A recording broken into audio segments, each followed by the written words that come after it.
ஒரு சிலவங்க இருப்பாங்க, ரொம்ப நாள், ரொம்ப காலம், ரொம்ப வருஷம் எல்லாம் ஒன்றாவே இருப்பாங்க.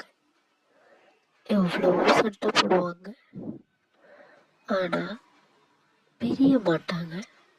எவ்வளோ சண்டை வந்தாலும் அடிச்சுப்பாங்க, பிடிச்சிப்பாங்க, ஆனால் அவங்க பிரிஞ்சது கிடையாது.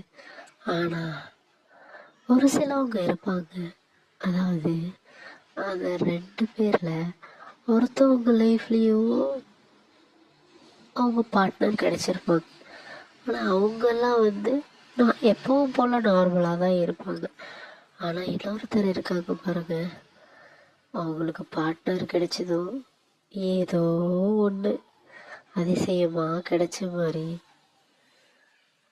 இன்னொருத்தவங்களை ப்ளேம் பண்ணுவாங்க. சரியா? அது ஒரு ரீசன் கூட இருக்காது. அதை கேட்டு அவங்களுக்கு அழுகிறதா சிரிக்கிறதா அப்படின்னு கூட தெரியாத அளவுக்கு ஒரு ரீசனும் கொடுத்துட்டு கழட்டி விடுவாங்க. அது அந்த பர்சனுக்கு எவ்வளோ வலிக்குன்றது அது அவங்க அனுபவிச்சா மட்டும்தான் புரியும். தயவு செய்து யாருக்கும் அந்த வழியை கொடுக்காதீங்க. உங்களுக்கு பிடிக்கலையா, உங்கள் பார்ட்னருக்கு அவங்க கூட பேசுறதுக்கு பிடிக்கலையா, அதை டைரக்டாக என்னோட லைஃப் இப்படி போயிட்டுருக்கு, என்னோட பார்ட்னருக்கு பிடிக்கல அப்படின்னு சொல்லிட்டு டீசெண்டாக விலகிடுங்க.